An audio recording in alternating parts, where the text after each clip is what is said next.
Welcome to Travel with Sean.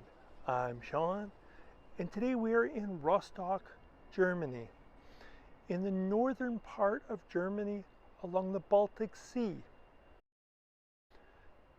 The village was first settled in the 8th century, and it has a long history with the Hanseatic League.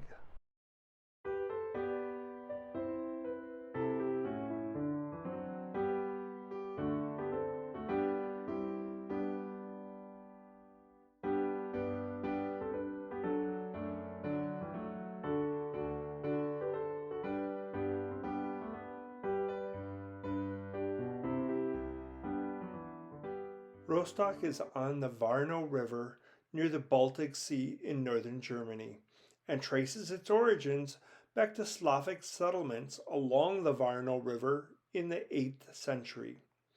It officially became a city when it adopted Lübeck City Law in 1218.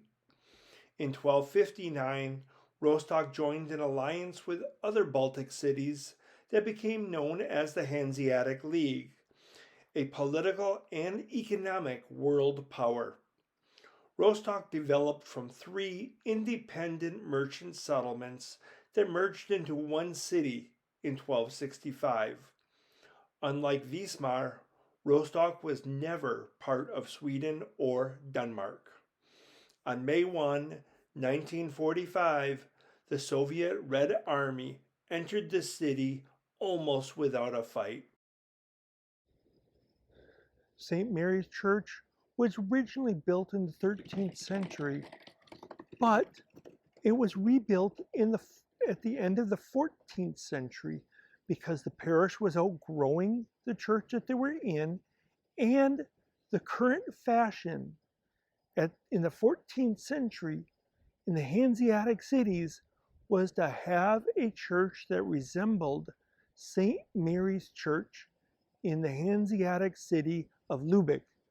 Lübeck was the principal city of the Hanseatic League. So they looked up to that church, kind of like their mother church, and they wanted a church building that modeled it. The tallest peak of the church was not finished until the 18th century. And tragedy struck in 1942 during Allied bombing. Most of the city was destroyed, but one firebomb, incendiary bomb, landed on top of the roof and set that steeple on fire. The guy in charge of taking care of the church rushed into action with his daughter and a representative of the Air Force auxiliary, and they were able to put the fire out before it got too bad and did too much damage.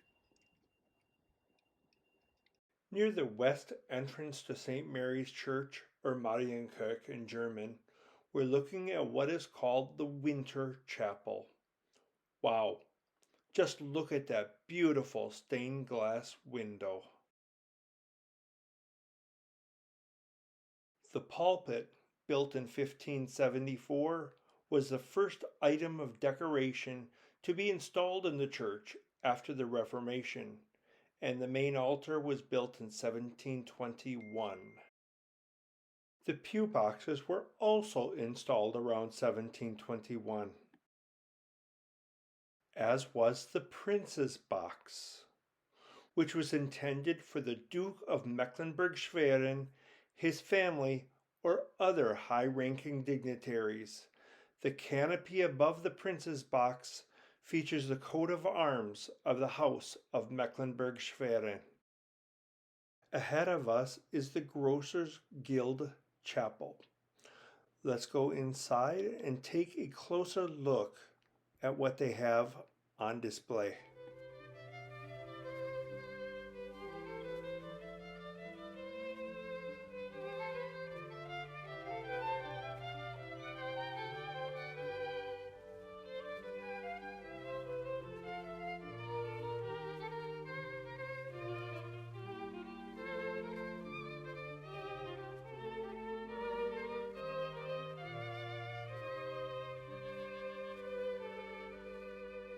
This rug is called St. Mary's carpet, and it dates from about 1540. This is a wedding shawl from about 1550, still in excellent condition. This was on the main altar of St. Nicholas Church in Rostock, but that church was so severely damaged in World War II that it had to be rebuilt. This was brought here for safekeeping while they were rebuilding, and they just left it here for display. Standing in the center of the church, you can look at the main altar to the east.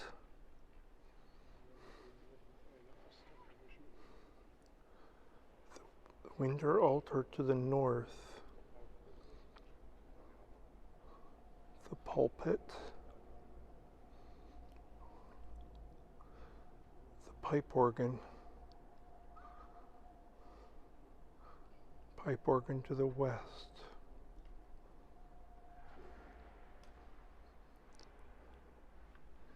And looking north,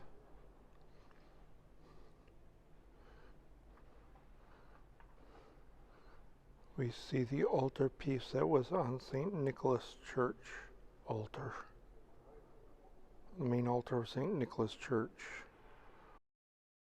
The bronze baptismal font is one of the oldest pieces in St. Mary's. According to the inscription, it was made for Easter in the year 1290, and the work was carried out in a Rostock workshop.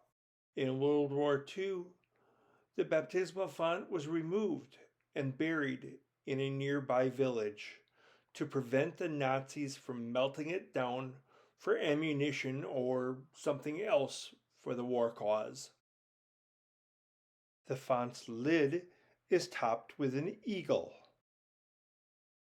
It's carried by 4 kneeling men representing earth, water, air, and fire. The font is decorated with scenes from the life and passion of Jesus. The astronomical clock was installed in 1472, making it the 4th oldest in Europe.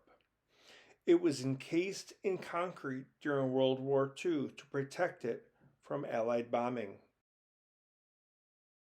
While I cannot explain all of the artwork displayed on the clock, you may recognize the symbols of the zodiac.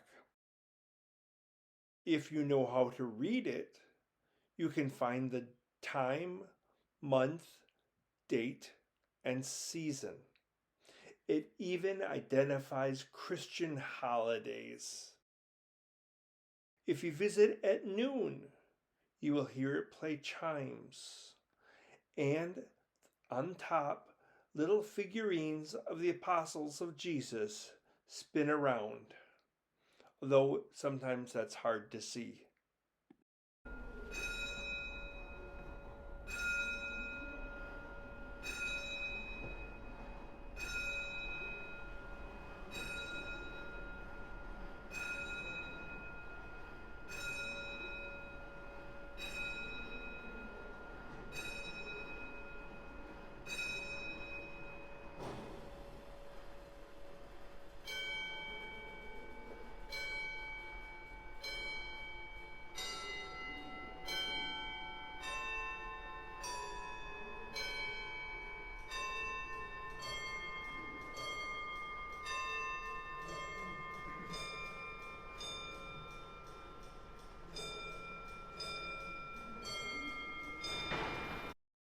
Looking to our left, ahead of us, we see a ship hanging from the ceiling, which must be from the Scandinavian influence over the centuries.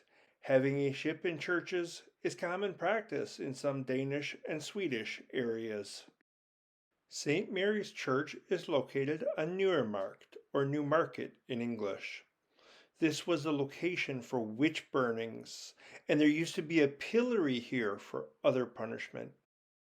It's been called Newmarket ever since its creation, because it was not the first market square in the city. The Rathaus, or City Hall in English, was formed by merging two older townhouses on Newmarket around 1256. In the late 15th century, a third house was added to expand the Rathaus.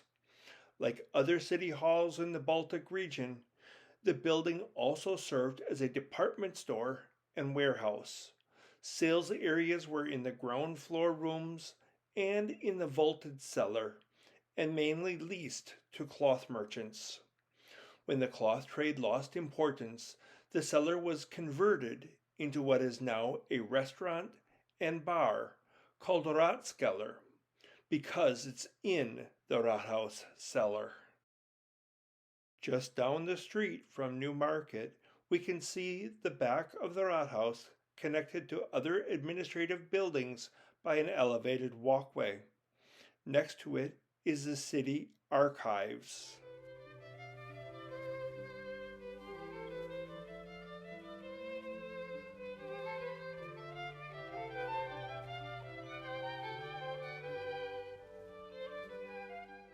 This is a side entrance to the Rathaus.